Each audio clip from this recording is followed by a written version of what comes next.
E aí, galera, suave na nave, chique na bigorna, sejam bem-vindos a mais um episódio aqui do Varíola Virulenta. Como você tá, Chay?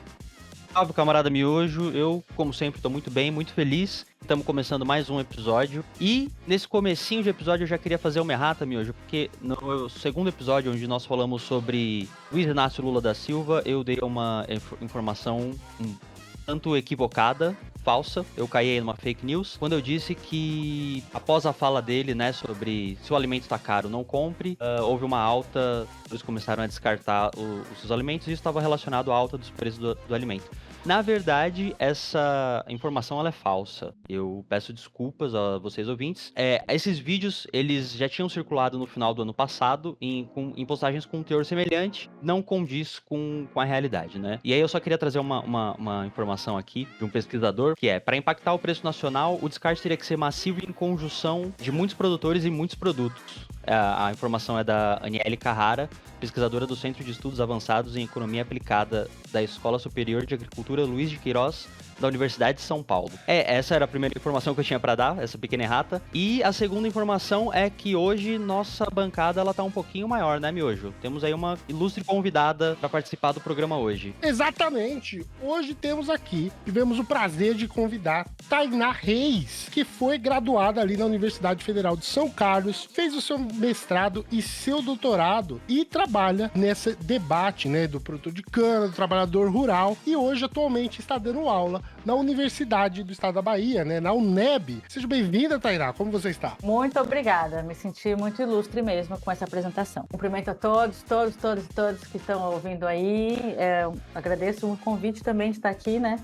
Ai, que ótimo! Hoje teremos a companhia da Tainá, que é uma especialista sobre o assunto que iremos debater hoje, que é justamente a produção de alimento, descartes de alimento e como isso funciona dentro da estrutura do capital estabelecida no mundo. Mas antes de começar esses episódios, vou dar os anúncios aqui, que são super importantes para nós. Se você está chegando agora e conhecendo esse podcast, já segue ele aí no seu agregador, tanto faz se ele é na Apple, se ele é no Deezer, se ele é no Spotify, ou se você está ouvindo pelo YouTube, exatamente. Nosso canal do YouTube lá está subindo todos os episódios e em breve estaremos alinhados. Eu acho que esse episódio aqui já vai estar alinhado com o lançamento deles, todas as terças e quintas. Outro assunto super importante é as nossas redes sociais. Vai lá e segue, porque estaremos subindo cortes de momentos importantes desse podcast para você estar ouvindo lá, e é bom estar informado sobre as próximas atividades. E por último, também lembre-se que temos o nosso Apoia-se. Se você quiser contribuir para esse conteúdo, você pode ir para o Apoia-se Varíola Virulenta e lá estabelecemos algumas metas que são necessárias para a manutenção desse podcast e também as formas que você pode contribuir, que vai desde R$5 até o infinito. Se você tem o infinito, ajude nós com o infinito, né? Beleza? Então esses são os recados para esse episódio e vamos lá bater esse papo aí que daqui a pouco vai dar até fome.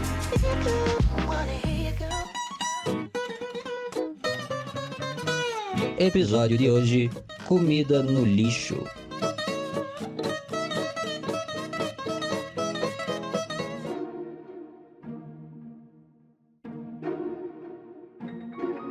Muito bem, muito bem. Estamos aqui para falar de um assunto tão importante para a existência não só de nossa espécie, mas para a manutenção desse planeta, né? Que é alimentos. A gente tem visto recentemente aí que tem uma subida nos preços dos alimentos no Brasil, mas não só no Brasil, no mundo, né? A gente comentou nos episódios anteriores que, por exemplo, nos Estados Unidos, né, o preço do ovo tinha subido, o preço do leite tinha subido, o preço da carne tinha subido. E lá, esses aumentos foram altamente influenciados pelo um certo acordão do agro estadunidense, que era de você intencionalmente causar a gripe aviária nas galinhas para inflacionar o preço do ovo no mercado e também da carne, para que eles recebessem indenização do governo sobre a perca desses animais, pelo sacrifício desses animais que estavam sendo infectados. Porém, eles estavam sendo infectados propositalmente para inflacionar o preço e a indenização ser maior, né?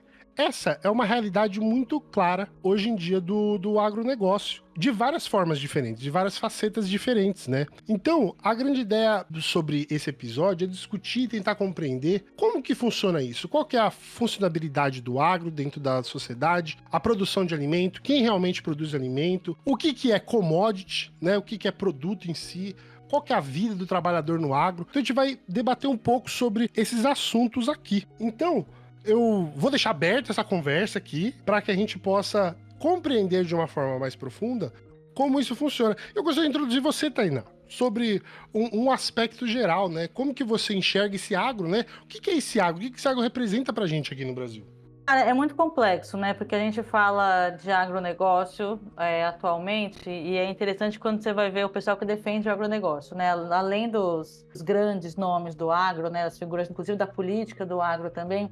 Você tem pessoas comuns, né? Então você vai numa publicação que fala sobre agronegócio, aí você faz uma crítica, aí o pessoal já vem defender. Senão você não teria o que comer se não fosse o agronegócio e tal. E isso é uma grande falácia, né? Você falou de commodity, o agronegócio produz commodity, né? O agronegócio, de fato, como uma estrutura mesmo, né? Café para exportação, é milho para exportação, soja para exportação, é a cana que faz o etanol, faz o açúcar para exportação. É tudo para exportação, né? Eles não fazem nada de fato de alimento para o mercado interno. E o que fica no mercado interno também não é usado para alimentação, né? Então, quem produz arroz, feijão, legume é a pequena produção. Não é o grande agronegócio, né? Não é esse agronegócio que ganha uma fortuna de dinheiro vindo do BNDES. Ou, enfim, uma isenção fiscal gigantesca também. A gente tem muito aqui uma ideia no Brasil que o agro carrega a economia nas costas, né? Carrega a alimentação.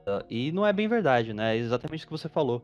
A maior parte do que é produzido é exportado. E não existe agro sem o Estado, né? O Estado ele é o maior financiador disso, né? Cara, não existe nada sem o Estado. Essa falácia liberal não faz sentido nenhum. Porque o Estado segura a onda de todos os setores, não só do agronegócio, entendeu? De indústria, de banco. O Estado que segura a onda quando dá BO, entendeu? Eles querem que o Estado saia na regulação, mas quando dá BO e quando precisar de financiamento, eles contam com o Estado. É aquilo, né? Estado mínimo pro povo e estado máximo para as corporações. Basicamente isso, né? Então não precisa. A gente não quer que você regule as relações de trabalho, por exemplo, no rural. Mas a gente quer que você dê uma isenção fiscal milionária pra gente para produzir soja, por exemplo, como existe no Mato Grosso.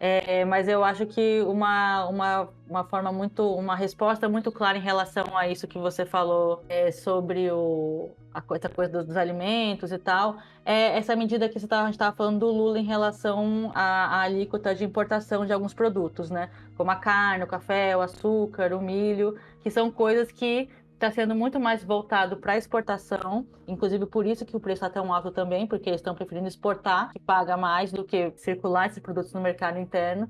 E aí, para no preço não ficar tão alto, o governo zerou a alíquota de importação, né, para diversos produtos aí que são de cesta básica, inclusive. E aí isso mostra que, na verdade, eles não dependem do agronegócio para porra nenhuma, entendeu? Na verdade, o agronegócio depende do país para continuar existindo, né? É muito possível que a gente consiga continuar se alimentando e vivendo esse grande agronegócio. Seria muito mais interessante se tivesse, de fato, um investimento na pequena produção, que tem, mas é muito pífia em relação ao que se investe no agronegócio, né? Só a critério de comparação, né? O Plano Safra da Agricultura Familiar de 2024 2025 destinou 76 bilhões em créditos rurais para a agricultura familiar. E, em comparação, o Plano Safra 24-25 destinou ao agronegócio 400,59 bilhões. Né? É uma diferença bem expressiva, né? Sim, não, geralmente assim, é isso mesmo. E é assim há muito tempo, assim. Essa é a lógica, né? Essa é a base, né, da produção basicamente brasileira, historicamente, né? Depois que o Brasil se transforma numa república, né, os coronéis, né, sempre tiveram envolvidos nessa produção de um Estado nacional. Isso se perpetua ainda hoje, né, as formas colonialistas de proteção do que agrada a eles, né. É engraçado sobre essa produção de alimentos, porque eu faço um comparativo com a Alemanha. Eu não tenho o dado exato aqui, mas a Alemanha, por exemplo, né, ela tem uma lei de proteção alimentar interna. Então, ela regula a quantidade de alimentos que tem que ser produzidos para o mercado interno e os alimentos que podem ser exportados pro resto do mundo, né. Se eu não me engano, é em torno de 60%. Eu posso estar enganado com esse dado, mas se eu não me engano, a Alemanha ela tem uma lei que protege, né, a alimentação básica do cidadão, limitando a produção de exportação a 40%. Então, 60% dos produtos que são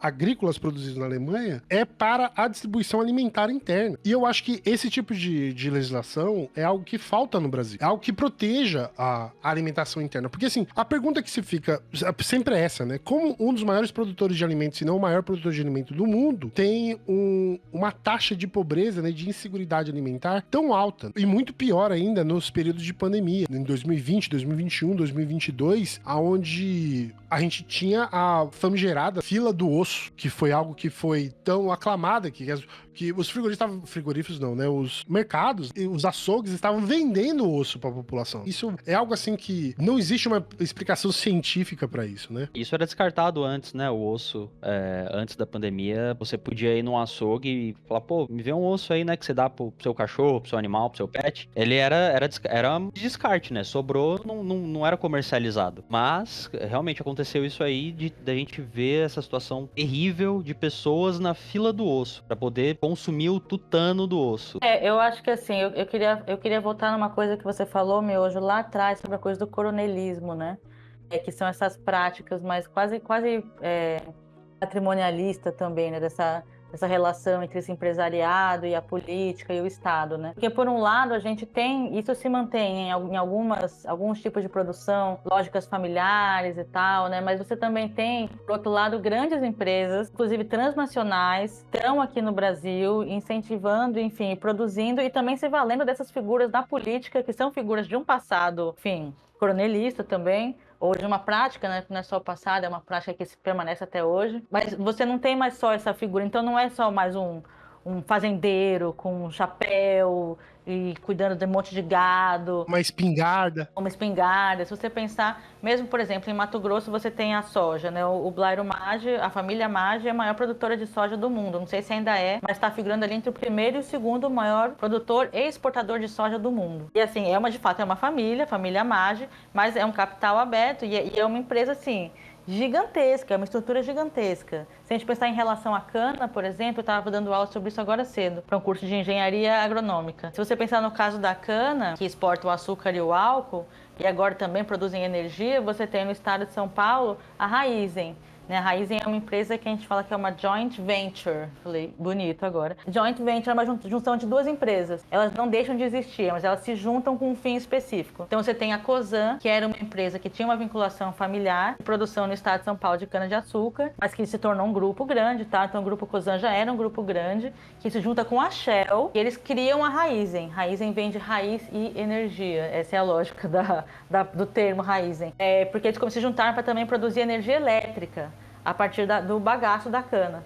Então eles produzem o álcool para exportação, açúcar para exportação, que exporta muito mais, inclusive, o álcool é mais mercado interno, mas depende da flutuação do mercado também, e energia elétrica. Então você tem e esses grupos, né? O grupo Maggi, o grupo Raízen, esses grupos, eu estou falando de dois, mas podem ser muitos outros. São grandes empresas, entendeu? Então existe uma lógica, e a gente estava falando sobre o capitalismo mesmo, existe uma lógica do capital, que é uma lógica de apropriação e exploração de tudo. E o Estado, dentro de um sistema capitalista, ele cumpre uma função muito clara, né? Que é garantir a manutenção desse status quo desse sistema. Então a função do Estado é garantir isso, né? Se a gente pensar de uma perspectiva, uma leitura marxista, com certeza, né?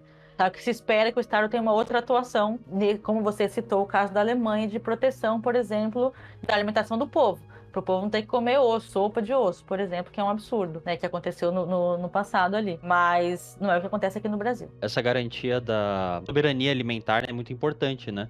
É isso que a Alemanha faz, é exatamente para isso, né? Para que a população consiga ter acesso aos alimentos. E a gente não tem isso aqui, né? Aqui, quem fala muito sobre isso é o Pedro Stedley, do MST, que aqui o capitalismo ele transforma o alimento em mercadoria. Então, assim, não é um direito garantido do cidadão. É uma mercadoria. Se você conseguir comprar, muito que bem. Se você não conseguir, entra na fila do osso ou aperta o cinto, né?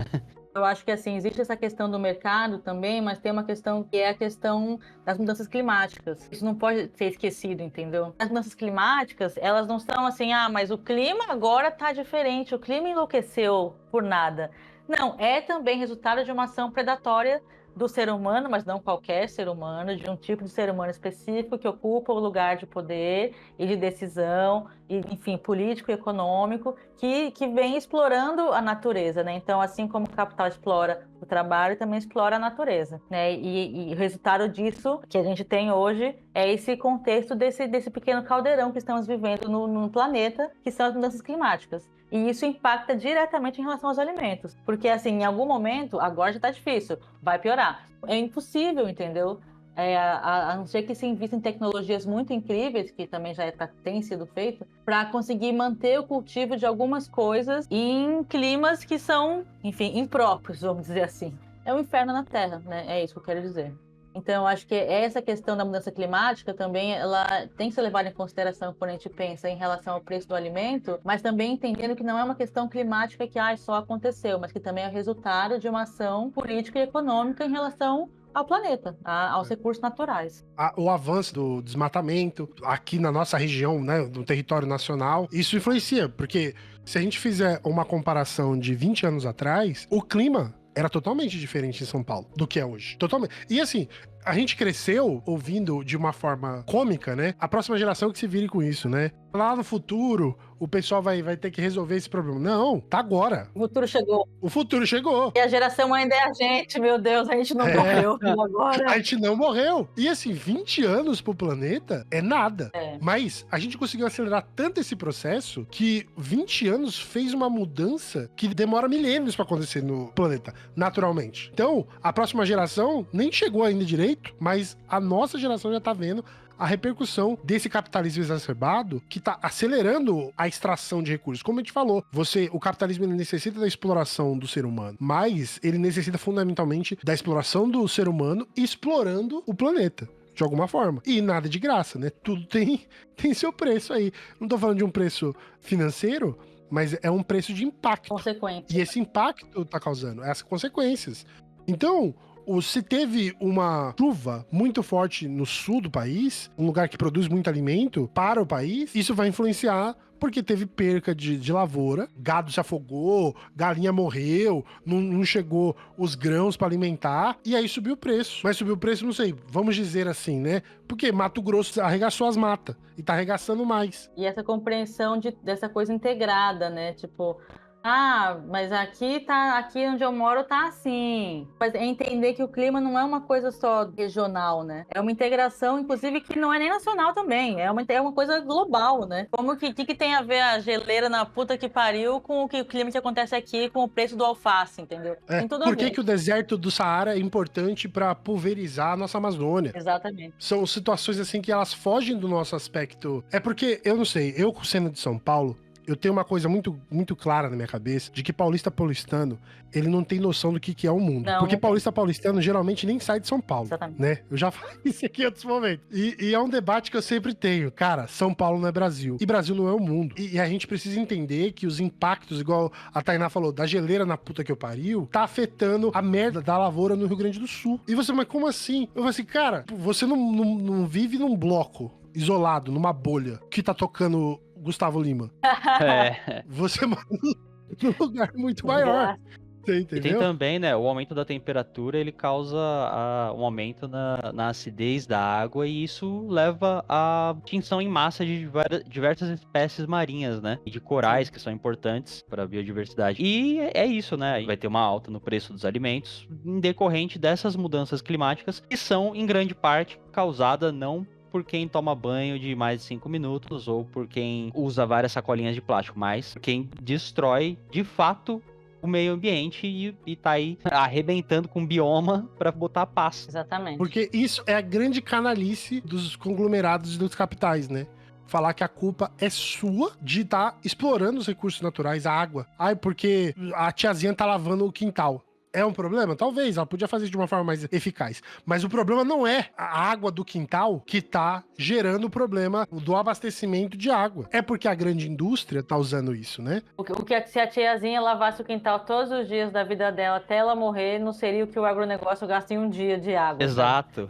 Eu ia falar exatamente isso. E uma hora de água, né? É isso que a gente tem que ter clareza. A culpabilidade, ela tem que ser algo é o que eu sempre falo aqui. Nós temos que dar nome aos bois. A gente tem que dar o nome dos bois. Ó, no episódio que a gente falando de fascismo, né? E aí o Chay, ele falou, não, mas eu tenho que passar um pano aqui pro Walter Salles, porque, na lista de quem a gente vai matar, tipo, dos bilionários, ele fica em último. Minha defesa, eu não sabia que ele era o segundo cineasta mais rico do mundo, tá? Eu não tinha essa informação. Aí, quando você coloca a perspectiva de quem é o cara, e que ele tá atrás só do George Lucas, que criou Star Wars, que é tipo uma série conhecida mundialmente, e que o terceiro lugar é Steven Spielberg, aí você para pra pensar, peraí, será que ele não é culpado também? Será que não pode matar ele logo de uma vez? Entendeu? Um Oscar não compensa. Um Oscar só não compensa. Se tivesse ganhado 3, aí a gente podia até pensar nessa questão, mas um só não garante. Então a gente tem que ter essas perspectivas de que tem que dar nome a quem é o seu inimigo, o inimigo público. Por isso que eu tentei dar nomes aqui, eu sempre dou nomes de pessoas aqui, que são pessoas que são porta-voz, são pessoas que retêm o capital, são pessoas que estão pagando os políticos para passar legislação que vai prejudicar a sua vida, se não a sua, do seu filho. São problemas imediatos, e eles têm nomes. Porque eu sempre tenho essa crítica de falar assim, porque o burguês... Porque os ricos... Quem são os ricos? Quem são os burguês? Quem são os donos das fazendas? Quem são os donos da exploração? A gente também não pode cair no mito do antropoceno, né? E fala que as mudanças climáticas são causadas pela atividade humana, mas sem essa visão crítica, né? De que são o grande capital que causa isso, e não o indivíduo em si, né? Então, muita gente fala, não, mas a gente faz parte desse sistema, a gente contribui de alguma forma. Não, isso é um mito. O antropoceno, ele existe, realmente é a atividade humana que causa as mudanças climáticas, mas não é dessa forma generalizada. É humano com CPF e endereço. Não é a humanidade. Os humanos que sobrevivem e os humanos que exploram para sobreviver. Mas essa medida que o governo Lula tomou agora de zerar a alíquota de importação foi uma medida bem importante, cara.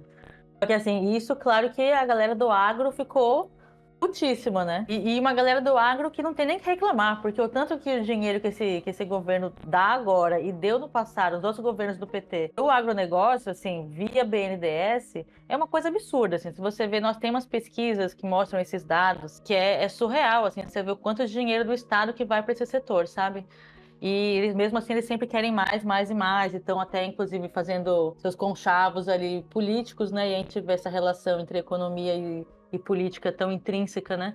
Para quem são coisas separadas, é totalmente intrínseco, né? Ver esses conchavos que eles mesmos fazem para conseguir garantir mais coisas, mas o que mais eles querem? Já tem tanto dinheiro, né, malditos? Aí, com essa medida do Lula agora de zerar a alíquota, você tem figuras importantes do agronegócio nacional falando, assim, descendo além, dizendo, mas como? Isso é um absurdo, o Brasil depende do agro, isso não pode ser feito. Eles estão... Eu vi o Ronaldo Caiado, que é de Goiás, que é uma figura, assim, que é um governador de Goiás, acho que é do União Brasil, fazendo uma fala criticando muito essa medida, dizendo que não, ele está acabando com a produção de alimentos do Brasil, porque ele zerou a alíquota de importação, sabe? Sendo que, na verdade, é o contrário. Primeiro, que eles nem produzem alimentos. Segundo, que o que eles produzem aqui é para exportação, sabe? E essa é uma medida para garantir que as pessoas possam comer aqui sem, enfim, podendo pagar o aluguel e comer, entendeu? Não tendo que escolher entre uma coisa e outra. Porque o engraçado do agro, né, é que o agro, ele sempre levanta essa bandeira de alimentamos o Brasil, né? O Brasil não tem alimentos, o Brasil se alimenta por causa do agro, e o agro é importante, mas a realidade nua e crua é que a produção familiar, que é os responsáveis pela alimentação da população brasileira. E os alimentos do Brasil são caros, em sua grande maioria, justamente porque a gente tem um problema de distribuição de terra no Brasil, ao qual você não consegue expandir essa produção familiar de alimentos, porque o agro retém tanta terra, né? Eu tava vendo uma pesquisa sobre isso, me preparando para esse episódio, de que 48% de todas as terras que são destinadas algum tipo de produção, tanto pecuária quanto agrícola, são de mais ou menos 5 a 8% tá retida na mão de pequenos conglomerados. 46 a 48% das terras, que são produtores de commodity, né? E o que são essas commodities, né? Para quem não tem muita ideia, são produtos que basicamente são produtos primários para produzirem outros produtos. Então a gente tá falando da soja, a gente tá falando do milho, a gente tá falando de café, a gente tá falando desses produtos. E não são destinados para o mercado interno em sua grande maioria, né? O que a gente tava discutindo aqui, eles são destinados à exportação. O mais engraçado dessa medida que foi tomada pelo governo, que eu acho que é uma medida positiva e tinha que ser feita mesmo, é que alguns governadores do Brasil se recusam a baixar essa alíquota. Inclusive um deles sendo o Zema, aqui em Minas Gerais. Então, a população vai comprar comida mais cara por um ideológico político, para prejudicar o governo ou a imagem do governo, para usar essa tabela mais para frente como uma ferramenta política de imagem pública, né, para ser jogada contra o governo atual. Mas qual que é o preço disso, né? O preço disso é a população passando fome ou tendo dificuldade de ter acesso a alimentos básicos no seu dia a dia. Outros governadores, como por exemplo o Tarcísio, fez um vidinho pro TikTok aí, né? Falando que é um esforço dele, né? O esforço dele para baixar os impostos dos alimentos da cesta básica. 0 no ICMS do arroz, 0 no ICMS do feijão, 0 no ICMS da farinha de mandioca, da farinha de trigo e todos industrializados, como o pãozinho, a bolacha, as massas, 0 no ICMS dos hortifrutis, as frutas, os tubérculos, 0 no ICMS dos ovos. Então, a seguridade alimentar das pessoas é usada como capital político no Brasil. E isso é algo de grande, não de agora só, né? Esse capital político não é usado só agora, sempre foi usado, né? Você usar a insegurança alimentar das pessoas como capital político para você se reeleger em breve, né? Cara, e eu acho que não é só, acho que é importante a gente chamar atenção para isso, né? Não é só uma questão de estratégia política, ideológica para uma eleição, mas também sabendo que essas figuras como o Zema, o Caiado e essas figuras dessa bancada, esse povo nojento, ocupando esses lugares de poder, também conseguem abrir espaço para uma outra exploração ainda maior do que é feita aqui, entendeu? Então, na verdade, não é só eu só quero ocupar o lugar de poder político, eu só quero desestabilizar o Lula, mas também é porque desestabilizar o Lula e ocupar esse lugar de poder me garante uma possibilidade de exploração ainda maior do território, da terra. Então vamos acabar com legislação de defesa quilombola, vamos acabar com legislação de defesa do povo indígena, vamos derrubar todas as florestas, colocar gado em todos os cantos. Então, eu acho que é uma coisa muito intrinsecamente ligada à outra, né? Eu acho que para mim é sempre importante pensar nisso. Que é exatamente isso, né? O agro, ele tem uma fatia tão grande do orçamento, né? Ele recebe essa grana do Plano Safra, que é um valor obsceno. Ele tem uma dívida muito alta com a União, que não paga. E quando ele prejudica um território, quando provoca um desmatamento através das queimadas para criar gado ou uma monocultura como é a soja, e danificar o solo, eles não são responsabilizados pelos prejuízos que eles causam. Eles ganham muito dinheiro, eles devem muito dinheiro, eles destroem muito e eles não pagam por isso. E eles querem sempre mais, sempre mais. Eles não deixam nada, né? Não fica nada. Essa falácia do alimento, isso não fica nada. É tudo para exportação e para encher o bolso de gente que já tem um bolso muito cheio, né? Porque eles vendem em dólar, né? E também tem isso, né? A alta do dólar é mais benéfico para eles exportar e ganhar em dólar do que vender internamente e lucrar em real, né? Com a desvalorização do real. Isso influencia também em outras questões em relação ao preço do alimento, por exemplo, né? Então, essa alta do dólar influencia em compra de fertilizante, equipamento, maquinário, tudo isso também encarece mais, né? Então, a produção encarece mais ainda, e aí para você vender para o mercado interno, né, na conta. Então, é tudo uma conta muito econômica mesmo, não tem uma questão, nenhum aspecto humano nessa conta, é uma questão econômica, né? E a gente vê essas mudanças de forma muito forte, né, no último governo, né? Ali entre 2021 e 2022, a Câmara dos Deputados passou pelo menos umas 4, 5 PLs, assim, acho que mais conhecidas, sobre, dentre elas, né, a discussão que ainda não foi aprovada, mas está no Senado, sobre o marco temporal, né, que tá altamente relacionado a isso, né, que é você rever as terras que já tinham sido demarcadas a partir de 1988, que é um absurdo, né? É você ignorar toda a história de luta que existiu antes para você expandir o território que o agro pode explorar. Mas não só isso, né? A gente tem também a regularização fundiária, né, das grilagens, né? Que era aquele PL, se eu não me engano, 2633. O pé da grilagem. Que foi aprovado, né, com maioria da casa, né, por 296 filhos da puta que votaram a favor de você regularizar essa grilagem. Você tem a flexibilização dos fertilizantes, que também foi aprovada, né, a partir de um ponto de vista que você não precisa mais do INCRA, Agrotóxicos, dos né? agrotóxicos, exatamente, para você poder criar essa monocultura e ainda destruir o meio ambiente em volta. Gente, quando a gente tá falando de agro, que esse agro que a gente tá falando, ele é aquele agro da monocultura. Porque ele precisa estar classificado em algumas categorias, uma coisa que a gente discutiu aqui, e foi bem falado, que é o valor internacional dessa commodity, né? O interesse da produção expansiva no Brasil é sempre relacionada a algo que é uma mercadoria que não é só produto primário, mas ela também está atrelada a um valor internacional. Você tocou num ponto assim que para mim marco temporal, ele é uma expressão não só de um agronegócio que é voraz, mas é de um pensamento que permanece no decorrer do tempo, que é esse pensamento de dominação e de inferiorização. Então, assim, para essas figuras, e isso é uma coisa que eu fiz um trabalho um tempo atrás, eu fui orientadora de alguns TCCs de um pessoal em Mato Grosso do Sul. E tinha muitos trabalhos de alunos que eram indígenas. E aí você tinha algumas referências de como era a relação desses povos que moravam, inclusive, em terras indígenas já, enfim, registradas, né, com pessoas de fora da aldeia. E, de fato, você tem essas figuras que veem o indígena como um ser inferior, como um ser que tem que ser extinguido.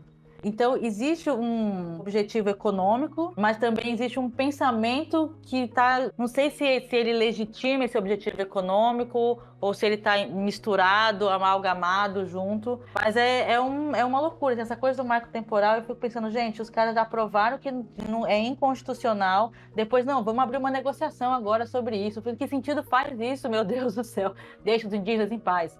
Mas eles nunca ficam em paz, né? Porque eles são essa ponta de uma compreensão de um não humano, de um não direito, de um não lugar. Você não é uma pessoa que tem direito. Eles são vistos como um fardo, né? Dentro do Brasil. É um fardo. Não, eles falam. Se você ouvir falas de pessoas do agronegócio, ou de fazendeiros, enfim, eles falam exatamente isso. Então, não sei por que tem que ter tanta terra indígena nesse país. Olha quanta terra que eles têm, não tem nada lá, só tem floresta. Olha isso é uma compreensão. Só tem floresta. Só tem floresta, entendeu? Essa é a compreensão, essa é uma racionalidade, isso é um pensamento. E não é um pensamento de agora, né? A gente estava falando sobre essa questão desse passado coronelista, de uma lógica, inclusive, colonial.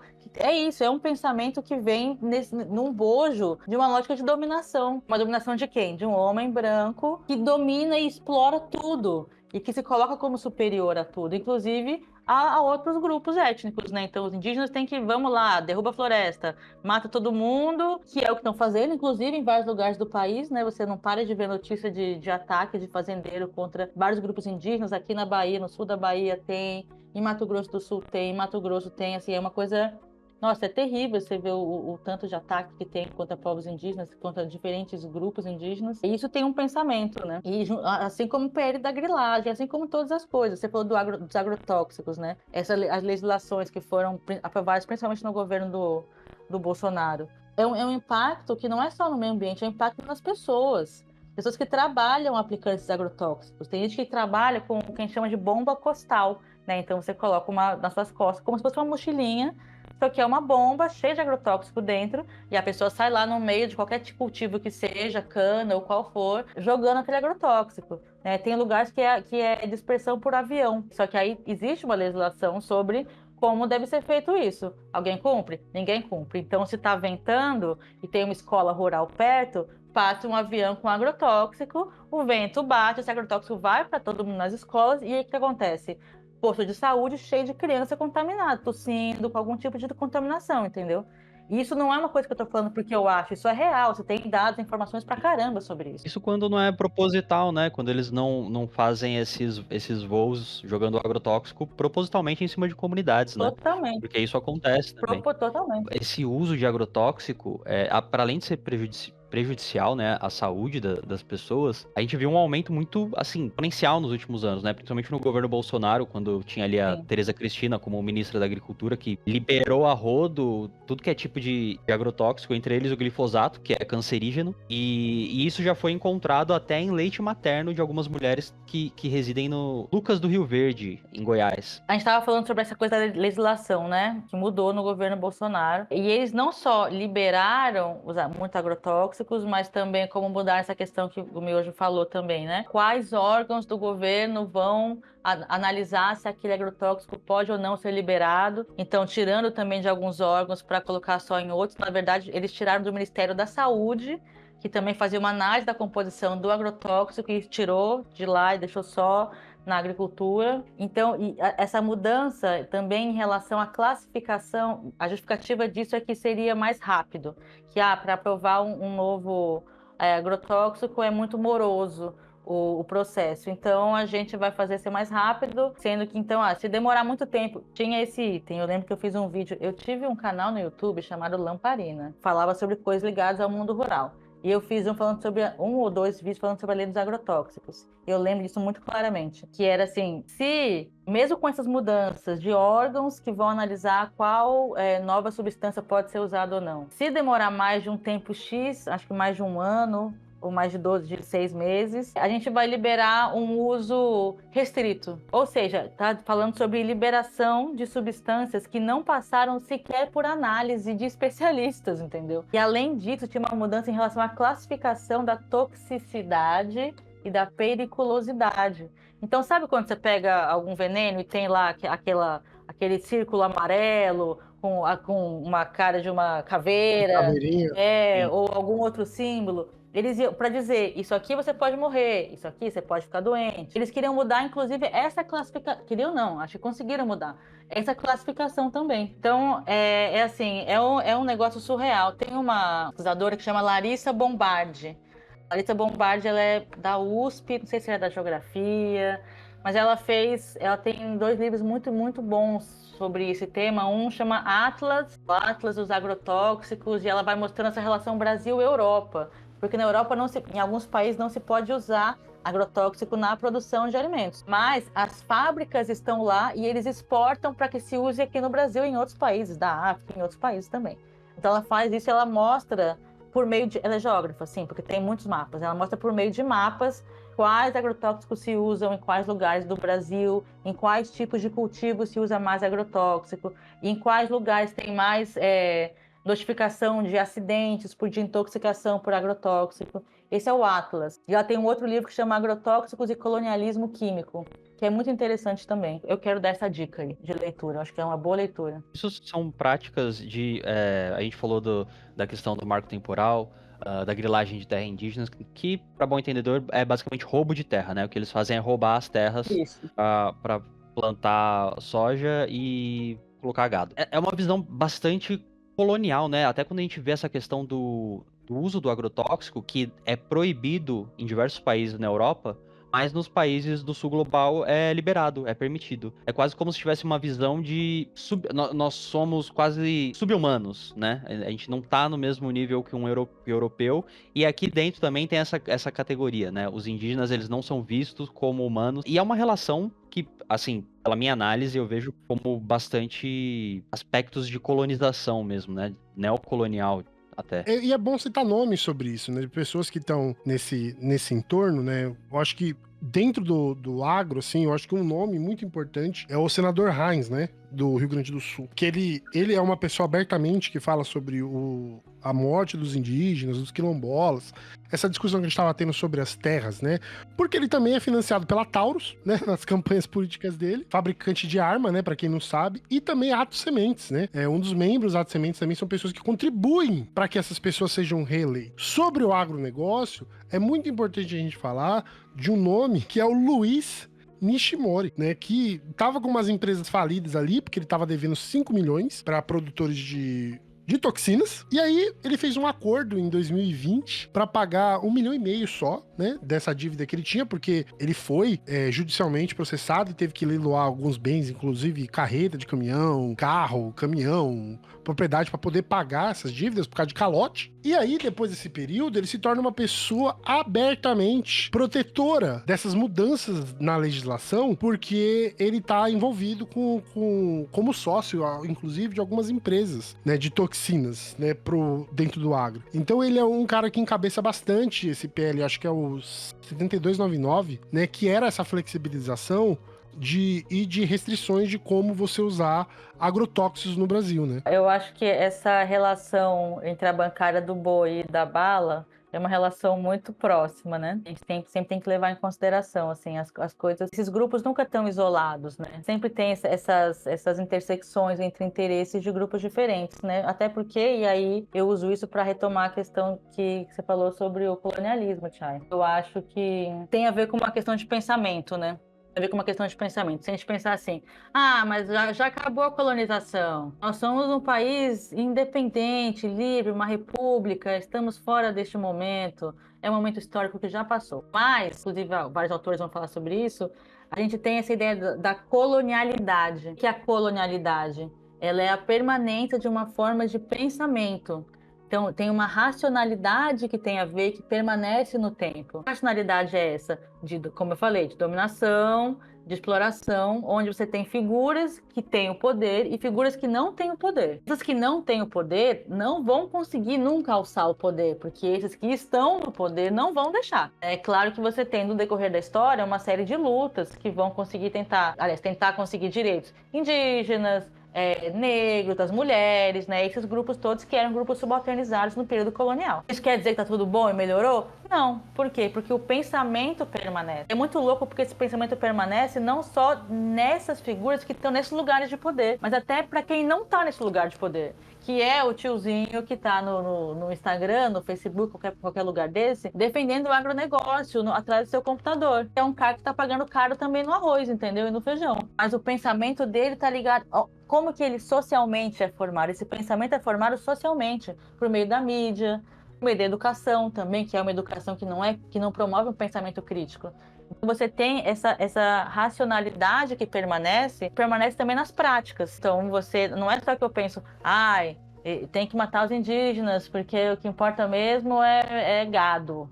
Mas você também, como uma figura que tem poder, vai mobilizar o seu poder para isso acontecer. Seja acontecer literalmente chamando os pistoleiros, indo lá na aldeia e atacando os indígenas, como acontece, seja mobilizando o seu poder por meio da política, tentando aprovar um marco temporal, tentando limitar algum tipo de direito desses grupos, entendeu? Então é isso, existe sim não vou dizer colonialismo, eu uso o termo colonialidade, que é um termo que vários autores usam, inclusive, porque é isso, é uma racionalidade que permanece no decorrer do tempo, só que não é só uma forma de pensamento, é uma forma de prática, uma forma de ser e estar no mundo, né? Que é uma forma destrutiva, né? Que tem a ver, inclusive, com o pensamento eurocêntrico. Quem que chega aqui e começa a destruir tudo desde 1500, entendeu?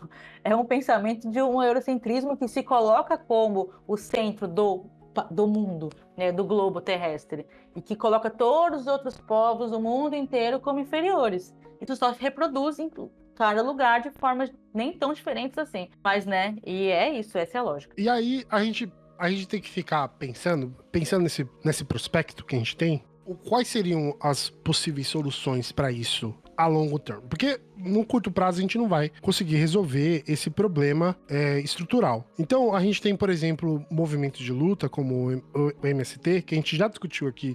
Não discutiu sobre o MST, mas a gente já citou o MST aqui, que eu falo que o MST, ele não é nem um movimento revolucionário, né? Eles simplesmente pedem para se cumprir a Constituição sobre a reforma agrária, para que essa quantidade de terra seja distribuída de uma forma mais democrática, de acordo com o artigo dentro da nossa Constituição, que diz que se uma propriedade não existe o uso social dela, ela tem que ser desexpropriada e entregue para a sociedade para que ela tenha uma função social. Nesse caso aqui muito específico, a gente está falando da produção de alimentos. Mas como que vocês veem essa mudança? O que a gente vê como alternativa e talvez formas de resistência para que isso se mude no futuro? Essa pergunta é muito difícil. Vamos para a próxima? Tô brincando. Revolução! Cara, assim, no limite, o problema é o capitalismo, né? O problema é o sistema. Você não tem como ter essa lógica de é um capitalismo verde, é um capitalismo sustentável, é um capitalismo consciente. Renovável. O capitalismo mais humano, né? Vamos... Capitalismo humano. Aonde? Isso é quase. Como que fala isso? É um rebranding. É uma antítese. É totalmente rebranding, assim, porque isso não é possível, porque a lógica do sistema é uma lógica de exploração. Então, o que ele pode fazer é simplesmente isso, mudar um pouco a cara e dizer, olha, vamos usar uma sacola irretornável, gente. Vamos agora usar papel reciclável também nas cartas do banco. É o mesmo banco que financia um monte de merda pelo mundo inteiro, mas o papel é reciclável. Olha que coisa boa. A gente reutiliza a água. Mas sabe o que é interessante sobre isso? Porque isso me faz lembrar, né? Faz só levantar uma discussão que não tá exatamente na produção de alimentos e no agro, mas sobre essa ideia do rebrand, né, que foi levantada aqui, que é a ideia por exemplo, das Big Techs agora nos Estados Unidos, com a mudança de perspectiva e das políticas internas relacionadas à diversidade. Enquanto a diversidade era uma temática que trazia lucros para aquela empresa, essa temática ela foi mudada. Vamos falar de inclusão, vamos trazer as mulheres, vamos trazer a comunidade LGBT que ia mais para cá, vamos falar de preservação ambiental, porque isso gerava o quê? Gerava lucro. Mudou a base de poder, né, dos Estados Unidos, ou o viés do Estado relacionado a essa base. E aí a gente tem o quê? As Big Techs falando que não. Agora a gente não vai fazer mais isso. Agora o objetivo é contratar as pessoas mais capacitadas. Isso não quer dizer que elas têm que ser mulheres, elas podem ser todo mundo. Mas, na verdade, a gente sabe o que é. É uma orientação de um público, nessa situação específica, branco, né, homem, que vai estar nessas posições de poder para poder perpetuar algo que já era um discurso que, aparentemente, dentro do capitalismo, a gente vê como que é um discurso vencido, as nossas melhorias sociais avançaram, nós não iremos regredir. Mas é tudo o interesse do capital, né? Então é isso que a gente tá falando, esse rebrand. E eu acho que é exatamente isso, né? E essa coisa do capital, porque o interesse do capital é se reproduzir, né? Então ele se adapta a todas as situações para continuar se reproduzindo, né? Então, se tem que falar sobre preto, vamos falar, olha como a gente é legal. Sobre mulher, vamos falar, a gente também coloca questão ambiental, a gente fala também. Mas é isso, né? O quanto que tem um discurso, tem uma aparência e tem uma prática. O que quer dizer essa prática? Se a gente pensar no agronegócio, por exemplo, né, voltando aqui um pouco para o tema, poderia ir para todos os outros, né? A gente pode falar 1000 horas sobre isso tudo. Mas voltando para a questão do agronegócio, você tem, por exemplo, essa construção dessa imagem do agro é pop. Né? Nossa, aí eles fazem aquela imagem, assim, para mim essa campanha, eu dou aula falando sobre essa campanha, assim, porque eles pegam pessoas carregando alimentos, frutas e legumes e felizes no meio da plantação. E isso não tem nada de agronegócio naquela imagem, entendeu? É uma imagem construída para legitimar, enfim, é uma ideologia, né? Você cria uma falácia ali para legitimar uma coisa como se fosse boa para todo mundo, mas na verdade não é. Né, favorece um grupo específico, assim. E voltando aqui a essa questão de o que fazer, né? Você falou da reforma agrária. Reforma agrária, né? A primeira coisa, com certeza, assim. E é muito louco, né? Porque a reforma agrária, de fato, como você disse, não é revolucionária. A reforma agrária é uma coisa, inclusive, até reformista, né? Diz o nome, reforma agrária. A gente não vai mudar a estrutura agrária do país. A gente está precisando de uma reforma agrária. E já seria um grande avanço. Em termos de políticas, poderia ser feito, vamos, ao invés de fazer um plano safra de não sei quantos milhões para o agronegócio, direcionar isso para a agricultura familiar. Já tem algumas políticas, né? Então você tem o PAA, você tem várias políticas que não tinham antes no passado e que passaram a existir para incentivar a agricultura familiar. Mas em comparação ao agronegócio, existe uma distância significativa, né? Eu não acho que a gente esteja pronto para pensar em fim de agronegócio. Porque a economia brasileira incentiva o agronegócio. O Estado brasileiro incentiva o agronegócio E é isso, né? Então é necessária uma mudança muito grande, né? Não só em termos de política, mas também em termos de pensamento e de enfrentamento, porque assim, teria que ser uma política que enfrentasse essas figuras, que são figuras horrorosas, entendeu? Caiado é uma figura horrorosa, o Zema, todo mundo que você falou, essas pessoas todas, o Maggi, são coronéis, entendeu? Aquele que era do Senado, o Arthur Lira.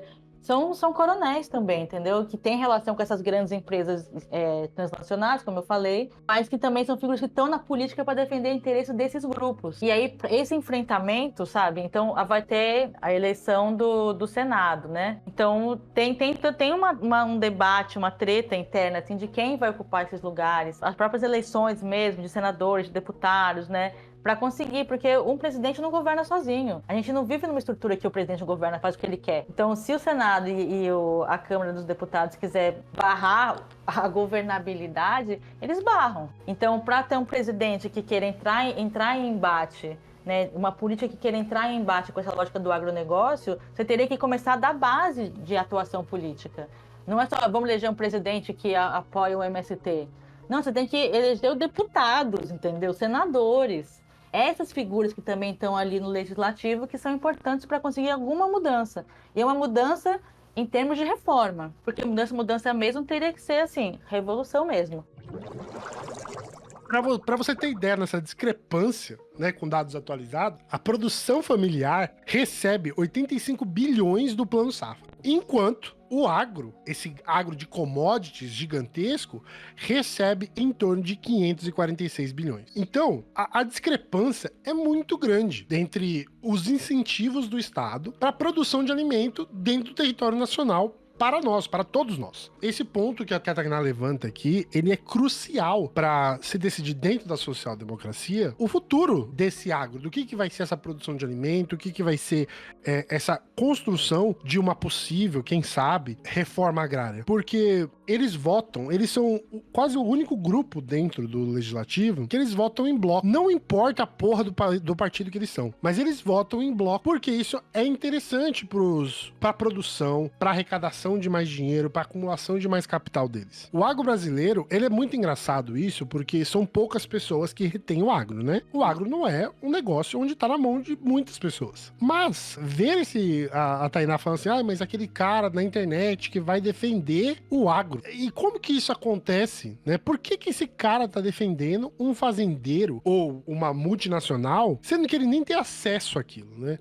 Aí você vê também a produção cultural do agro, que vem trazendo figuras muito expressivas para fazer shows, fazer atividades, para que você, tipo, meio que dê aquela pílula, né, de esquecimento dos problemas que é gerado sobre aquilo, né?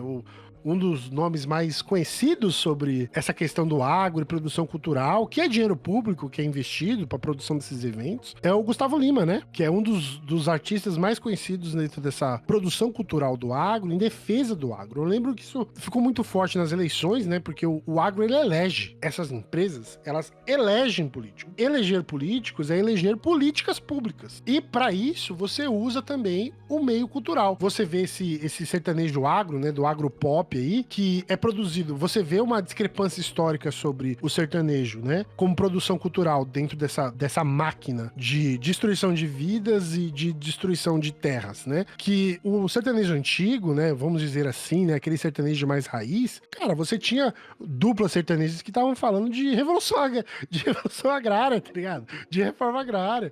Você tava falando da vida do trabalhador, como era sofrida a exploração que aquele trabalhador vivia no campo. E hoje você tem um sertanejo que tá falando, vocês dependem do agro, vocês dependem de mim. Que é essa produção, né, subjetiva dessa ideia do que é esse agro dentro do país, né? Isso foi eu acho que um grande golpe de mestre do agro, cooptar um estilo musical inteiro e usar ele como embaixador das suas propagandas políticas, né? Não só do agro. O sertanejo hoje, ele não traz mais esse lado do trabalhador do campo, do camponês, e sofre com condições precárias de trabalho. Ele faz uma apologia do grande fazendeiro, faz apologia ao consumo desenfreado de álcool, de outras substâncias. É até um papo meio hipócrita, né? Disso aí os projetos de lei que tem lei anti-Oruan e o caramba, bastante hipócrita, né? Mas eu acho que foi um lance, assim, fundamental para estruturar essa difusão ideológica deles, sabe? De fazer com que as pessoas associem um estilo clássico brasileiro, um gênero musical muito forte no nosso país, associar a eles, né? Não, e se você pensar na verdade, eu acho que isso tem a ver até com a própria mudança dessa ideia do que é ser o sertanejo, né? Não o ritmo musical sertanejo, mas ser a figura do sertanejo, que é esse camponês, que é essa pessoa, esse trabalhador da roça. E como que isso também foi sendo apagado pela própria expansão das monoculturas, né? Claro, o Brasil sempre foi um país de monocultura, mas ele tinha também essas figuras sertanejas, né? Se você pegar para ler o Antônio Cândido, vários outros autores têm essa figura, né? Faz parte desse imaginário social que a gente pode ver em literatura, em música, um monte de coisa assim. E aí, quando você tem uma mudança em relação às políticas ligadas ao campo, que vão incentivar ainda mais essa expansão dessa monocultura, ou o fim desse campesinato, né, que não mora mais dentro da fazenda, não é mais um arrendatário, não é mais um parceiro do grande fazendeiro, enfim, não é mais um morador da fazenda. Essa figura, se a gente pensar no estado de São Paulo, principalmente foi assim, né? Essas figuras das zonas rurais acabam saindo e indo para cidades grandes, morar nas periferias, né? Porque aí você tem uma expansão dessa lógica de monocultura sem esse trabalhador como residente. E aí, enfim, traz trabalhadores migrantes, é uma coisa meio complexa. Mas o que eu quero dizer é que essa figura do sertanejo também muda, né? E aí você cria esse sertanejo muito quase que ligado a uma coisa meio country, né? Esteticamente é uma coisa meio country americana, né? A fivela, a calça jeans apertadinha, a botina. Isso tem a ver com o Brasil, assim, historicamente falando.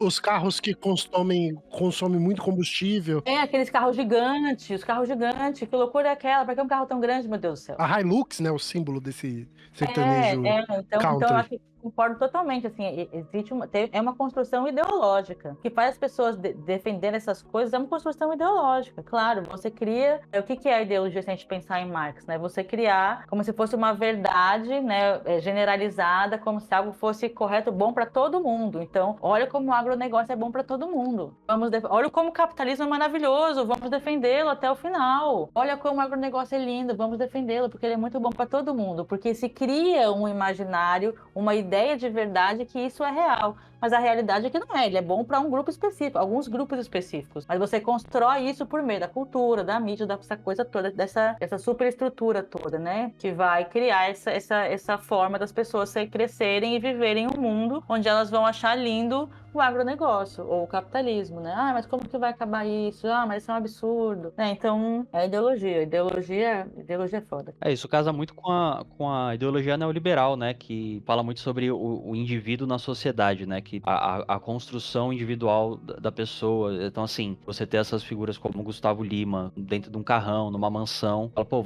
qualquer um pode alcançar isso, né? Essa meio que é a ideologia deles. Então, e não é verdade isso, né? No capitalismo, as coisas não funcionam assim. A acumulação de capital, ela não se dá dessa maneira. Então, assim, você precisa de alguém sendo explorado para você ascender essa posição. E não é uma posição que pode ser, dentro de uma estrutura capitalista, ela não tem como ser ocupada por todos, né? Para ter alguém em cima, vai ter que ter milhões embaixo. E eu acho que isso é justamente quando a gente vai falar daquilo que a gente estava dizendo, né, do rebranding, do capitalismo verde, o capitalismo humano, sustentável, é uma antítese, né, porque é uma coisa que não é possível, porque o capital ele se baseia na exploração do trabalho. E também do meio ambiente, da natureza, né? Então não tem como. Você tá vivendo muito bem. Mas na Suíça as pessoas vivem muito bem, obrigada. Vai ver a história desses países, né? E vai ver também em que outros lugares são explorados. Mas na Alemanha eles têm uma política de proteção à produção de alimentos interna. Tudo bem, mas lá eles também produzem agrotóxicos que exportam para o Brasil e para países da África. E eles também têm outras formas de exploração de outras regiões que fogem daquele agro, né? Vamos dizer assim, dos agrotóxicos. Sim, mas totalmente. a qualidade de vida está baseado na exploração de outros setores e outras regiões, né?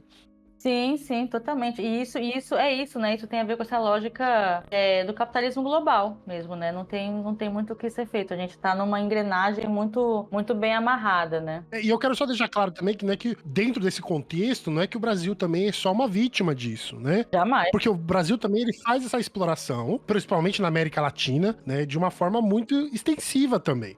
né? Isso não é, porque os europeus são os malvados e a gente, coitado de nós, enquanto nação, né? Eu tô falando enquanto esse conglomerado de poder brasileiro, porque eles sofrem, aí eles são obrigados. Não, a gente também faz isso com as mesmas ferramentas, às vezes, né? Ou outras também, que a gente vai sofisticando pra explorar outras regiões. Não, se a gente pensar o Brasil em relação a... Nossa, mesmo em países africanos, né? Do continente africano, assim, em Moçambique. A Odebrecht chegou em Moçambique e, assim, mudou completamente o país, sabe? E trabalham em condição, assim, extremamente precária, se não condição de escravidão contemporânea, né? Então, o Brasil também tem essa atuação imperialista em vários países, como você falou, na América Latina, sem nenhuma dúvida, né? Isso sem nenhuma dúvida. E falando nesse sistema de escravidão, né? Isso tá muito ligado também a esse tema de produção do agro, né? A gente teve notícias recentes aí sobre viniculturas no sul do país, que por acaso, né, não só, mas na Bahia também teve casos, mas de pessoas que estavam trabalhando nesse sistema de escravidão. Principalmente eu lembro dos casos das viniculturas no sul do Brasil, que tinham esses imigrantes, né, que também é um assunto que já foi, que a Tainá levantou aqui, né, que é essa relação da migração de populações que estão, às vezes, em cidades, para ir trabalhar no campo por períodos sazonais, e aí depois eles retornam. Eu lembro que nesse caso das viniculturas do Rio Grande do Sul, tinha uma população baiana que tinha migrado para ir lá para trabalhar nas viniculturas, mas eles estavam nesse sistema de escravidão, de exploração excessiva, aonde nem mais capitalismo, é o capitalismo, né? Mas ele não tem nem o mínimo da troca, da venda do seu trabalho, né? Você tá ali realmente submetido a um trabalho sem remuneração, né? O trabalho análogo à escravidão é justamente uma coisa que, dentro da legislação brasileira, é uma disputa eterna. Eles estão há um tempão, desde que começou a falar sobre isso, né? Então, que é uma escravidão contemporânea, né? Que é assim, você não tem a escravidão dos mesmos moldes que eram no passado, né? Mas você tem uma submissão a trabalho forçado, a uma jornada exaustiva, condição de trabalho degradante, ou servidão por dívida também é uma outra definição, né? Um outro item para a definição do que é o trabalho análogo à escravidão atualmente. Mas eu prefiro usar a escravidão contemporânea, né? Porque, de fato, eu acho que não é que análogo parece que é escravidão. Parece que é. Não é. Não, é escravidão. Só que é contemporânea. Que porra é essa? Rebranding? Rebranding da escravidão. Mas eu acho que é isso, né? Quando você pensa em escravidão contemporânea, você pensa nessa violação de direitos no geral. Então, tem isso em termos de definição mesmo. Então, como que a OIT, a Organização Internacional do Trabalho, vai definir? Como que no Código Penal brasileiro vai definir? E isso está em disputa eterna.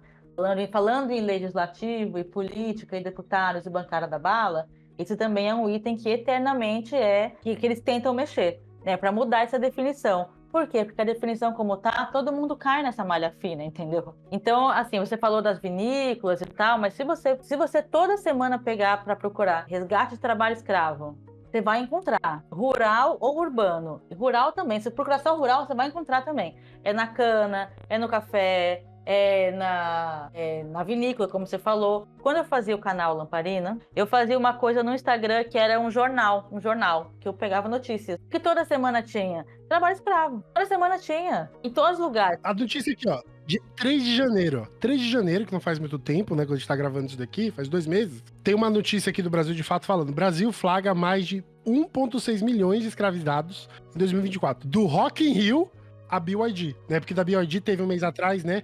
Que saiu 2 mil escravizados, né? Em 2024, que eles foram resgatados da BYD. Na Bahia, exatamente. Bahia, No Rock in Rio, eles usaram moradores de rua, né? Eles pegaram muita gente que tava em condição de rua pra fazer isso. Eu tenho um caso pessoal sobre esse assunto que a gente tá falando de... Você foi resgatado? Não. Eu trabalhei... Pelo amor de Deus. Eu trabalhei entre 2018 e 2020 com uma empresa produtora de laranja. Não sei se eu posso citar o nome dela, acredito que não. Mas na primeira semana que a gente tava fazendo pesquisa para entender a marca, a gente descobriu que ela tinha acabado de ser condenada por manter 300 pessoas, 300 não, 30 pessoas em condição análoga à escravidão. E isso acontece também em Plantinho de Laranja. Aí vocês foram contratados pra fazer rebranding na marca também? A gente foi contratado exatamente pra isso, só que a marca ficou 2 meses com a gente, 2, 3 meses e saiu. Exatamente porque ela não queria se expor por conta desse assunto. Era algo muito recente. Uma outra coisa que é um debate eterno é a coisa da lista suja, né? Então foi criado a lista suja, já acho que já não lembro que ano que foi, mas não é tão antigo assim, não faz 20 anos, sabe? É uma coisa mais recente, que lista todos os empregadores que foram, enfim, condenados por trabalho escravo contemporâneo. E aí também tem uma disputa eterna para mudar esse cadastramento na lista suja, entendeu? Ah, mas então ela não vai ser aberta para a população. Por que vai ter uma lista que não é divulgada, sabe? Pra que serve isso? Não serve pra nada. Eles entram nessa lista, né? Passa 2, 3 meses e sai. Assim, E sai. o que aconteceu? Não, e assim, e aí saem, e depois de um ano, quando tem de novo uma fiscalização, entram de novo. Então você tem, as empresas são reincidentes na lista suja, né?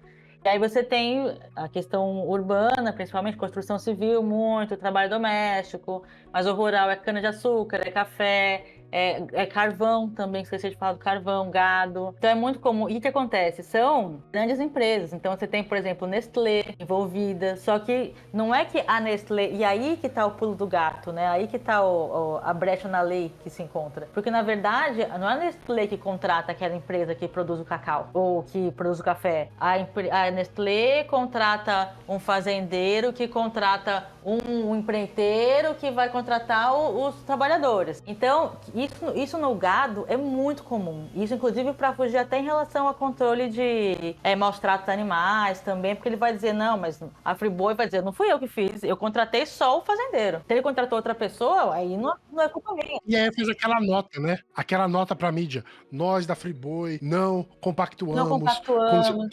Mas todos eles sabem que o sistema de trabalho é esse, né? É um grande jogo de carta marcada, né? Porque vai um jogando a culpa pro outro. Fazendeiro, não fui eu, foi um empreiteiro. Até chegar na ponta e ter responsabilidade, sei lá, um jagunço. A culpa é do trabalhador que quis trabalhar em condição análoga à escravidão. Ele sabia? Ele sabia que ele ia morar num lugar que não tinha nem esgoto, nem água quente, nem nada. Ué, reclamou por quê? Ia ter um cara na porta com um fuzil sei lá o que, R15. Ele ia ter uma escravidão por dívida, né? Alguma coisa assim. Que ia ter um fuzil da Taurus pra... Um fuzil da Taurus, exatamente. Então é assim, é um sistema todo muito, muito podre, né? Se vocês quiserem, gente, vocês podem acessar o Ministério do Trabalho lá, tem a lista. Vocês podem dar uma olhada. A maior parte delas tá em empregador nominal, né? E fazenda, gente. Você vê aqui, ó, tem 55 páginas, 80% da lista é fazenda. Essa lista aqui foi divulgada no dia 13/9/2024. Fazenda, é isso. Tem uma outra questão que eu queria falar disso, relacionada a esse assunto, que a gente falou que a Constituição ela determina que algumas terras têm que ser entregues à reforma agrária. E tem também no caso de se uma fazenda for condenada por trabalho análogo à escravidão, ela pode ser expropriada e ser entregue à reforma agrária. Tô enganado. É exatamente isso. Mais um artigo que tá na Constituição, que né, a gente deveria seguir, mas que fica sempre sendo colocado em disputa para não se cumprir o básico. Artigo 149 do Código Penal e 243 da Constituição. Define que os elementos de que caracterizam a redução do ser humano à condição análoga à de escravo, né, que isso que tá no artigo em si, prevê pena de reclusão 2 anos, mas também fala sobre a expropriação, isso daí é no artigo constitucional, tá? 243, que fala da expropriação da propriedade rural e urbanas onde houver exploração de trabalho escravo. Mas isso é bem difícil de acontecer, né? Muito. Nunca, né? Qual foi o caso brasileiro que a gente tem na nossa história de 88 pra cá, que alguma propriedade foi expropriada por causa de trabalho análogo à escravidão? Eu acho que já teve, porque eu acho que teve uma, inclusive, que não foi tão distante, assim. Eu lembro que eu ouvi um caso desse há pouco tempo, assim, mas eu não lembro onde foi, nem qual foi a situação, né? Mas são raros, né? Não consegui achar, então é porque não teve. Não, sim, é raro. Porque eu não consigo achar nada aqui sobre isso, né? É raro. você pensar o marco temporal também é inconstitucional e tá aí avançando, né? Na verdade, a Constituição é muito bonita, mas a defesa dela depende de uma série de fatores que é difícil, né, conjugarem, né? É porque a defesa da Constituição exige um fator, capital. E se você não tem o capital, você não consegue passar ou reafirmar o que tá na lei, né? E você tendo o capital, a sua articulação política ela é muito mais bem estruturada, contínua. Você vai ter vários caminhos, meios aí, que a gente já falou aqui também, né? Formas de coerção, pode dizer formas de coerção, mas formas de eleger uma bancada, uma porrada de deputados, para tocar políticas que não são benéficas para a população, mas sim para empresa privada, né? Até porque se esses grupos tivessem interesse de que se fizesse cumprir a Constituição, né? Na verdade, o capital é necessário para justamente não cumprir a Constituição. Total. Eles nem existiriam. Não existiriam. E o Brasil seria um folheto do Testemunho de Jeová, entendeu? Os tigres, amigos dos ursos e os seres humanos no meio. Você abraçando um tigre. Todo mundo feliz da vida. Eu participei de um curso que um professor, inclusive da Federal de São Carlos, deu um professor da educação, só que era online. Era lendo a Constituição Federal. Durou um semestre. Eles leram a Constituição Federal inteira. E aí chamavam pessoas para comentar alguns artigos, né? Eu participei comentando alguns artigos, inclusive ligados à questão agrária. E é isso, né? Então você vê assim, por um lado, a Constituição Federal é um documento muito louco, assim, porque você consegue, lendo com cuidado, você consegue perceber que ali não é só, existia um avanço de fato em relação ao pensamento e às práticas militares, autoritárias e tal. Não, aquilo ali foi uma disputa, aquele texto foi resultado de muita disputa. A Constituição certamente não é perfeita. Ela própria o confessa ao admitir a reforma. Quanto a ela, discordar, sim. Divergir, sim. Descumprir, jamais. Afrontá-la, nunca. Traidor da Constituição é traidor da pátria.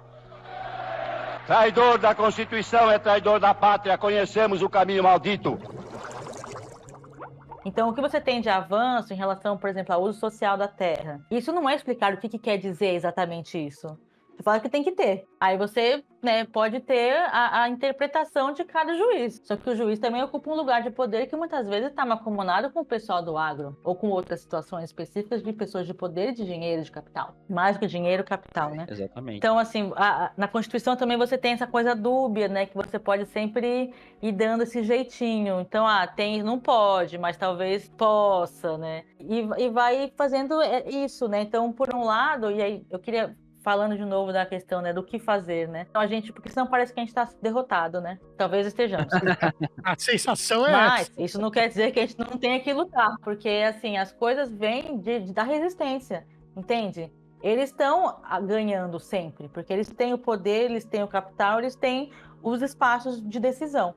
Mas a gente também tem outras coisas, então a gente pode sempre ir para esse embate de resistência organizadamente ou não, enfim, várias formas de organização diferentes, né, por meio de movimentos, sindicatos ou outras, mas que estão nesse embate também, porque se a gente deixar, esse povo toma de assalto, o país é tomado de assalto, entendeu? Então é preciso ter uma resistência também para conseguir lutar contra isso, que se defenda a Constituição, por exemplo. Então quando o professor lá faz um curso para ficar 6 meses lendo a bagaça da Constituição e discutindo sobre isso, é para formar capital humano que saiba entender os seus direitos e da sociedade, para poder se posicionar e também se organizar para agir em relação a essas coisas que oprimem a gente. Então tem formas e formas diferentes de cada um no seu lugar conseguir agir também para criar alguma resistência, que seja, sei lá, debatendo com um cara que defende o agronegócio no Facebook, entendeu? Não precisa debater muito também, que isso aí cansa um pouco.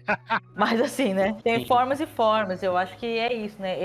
Eles estão ganhando, mas o jogo não acabou, o jogo nunca acaba. E com essa mensagem é o que falamos pra vocês sempre aqui. Se organizem. Se organizem num partido político, se organizem no seu grupo de bairro, se organizem na sua subprefeitura, vá conhecer o que tá acontecendo, porque a luta, ela é coletiva, não é individual. Esse canal é um espaço que tenta disseminar informações para que vocês possam conhecer mais de periculosidades de assuntos muito específicos que talvez você não tivesse contato se não fosse por aqui. E é assim que vamos nos despedindo desse episódio. Então eu quero agradecer a presença da Tainá aqui. Tainá, muito obrigado por você ter cedido esse tempo na sua agenda para ter conversado com a gente. Foi muito produtivo ter essa perspectiva de alguém que é especializada na área e que trabalha, dá aula, já escreveu a sua tese, que eu estou no processo de leitura do seu doutorado. Eu acho isso de super importância porque enriquece também esse programa. Muito obrigado, Tainá. Legal, eu fico feliz, que bom que eu pude contribuir. Acho que é sempre importante, né, que nosso